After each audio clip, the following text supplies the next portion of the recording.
चुटकुलों की जलपारियों की अनोखी कहानी चलिए शुरू करते हैं। बहुत समय पहले गहरे नीले समुद्र की गहराई में एक छोटी सी दुनिया मौजूद थी जिसे चुटकुलों की जलपरियां के नाम से जाना जाता था। यहाँ सभी जलपरियां हमेशा हंसती रहती थीं और चुटकुलों के बादलों से घिरी रहती थीं। इन जलपरियों की अनोखी बात यह थी कि ये कभी उदास नहीं होती थीं। परिस्थितियां चाहे कितनी भी कठिन क्यों ना हो, वे हमेशा मुस्कुराते रहते थे और उन्हें कभी भी दुखद दिन का अनुभव नहीं हुआ। एक दिन एक जलपरी ने दुनिया की सबसे खुशहाल जगह की खोज करने का फैसला किया। उसने एक छोटी सी नाव ली और समुद्र की ओर चल पड़ी।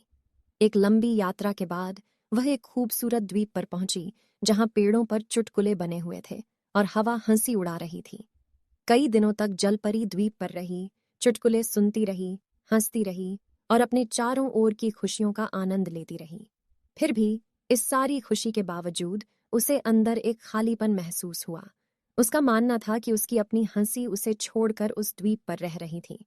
उत्सुकता और थोड़ी उलझन में वह अन्य जलपरियों के पास पहुंची और पूछा, क्या यह सच है कि मैं यहाँ खुश हूं, लेकिन मुझे कुछ खास याद आ रहा है? एक बुद्धिमान जलपरी ने उत्तर दिया, प्रिय, तुम्हारी अपनी हंसी तुम्हारे भीतर रहती है और यह कभी भी तुमसे अलग नहीं हो सकती, चाहे तुम कहीं भी जाओ। तुम अभी भी उसी दुनिया में हो।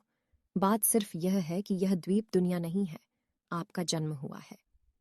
जलपरी समझ गई कि उसकी खुशी उसकी आंतरिक स्थिति पर निर्भर है और उसने अपनी मूल दुनिया में लौटने का निर्णय लिया। वह जानती थी कि उसकी हंसी उसके भीतर थी और उसे द्वीप पर छोड़ा नहीं जा सकता था। वह अन्य जलपरियों के पास लौट आई और उनके साथ उसे फिर से खुशी मिली। उसे एहसास हुआ कि खुशी का असली स्रोत उसके भीतर है और वह जहां भी जाए उसे अपने साथ ले जा सकती है। और इस प्रकार जलपरियों ने सिखाया कि खुशी किसी की आत्मा के भीतर रहती है और अपनी आंतरिक स्थिति को समझना सच्चे आनंद की कुंजी है, चाहे आप कहीं भी हों।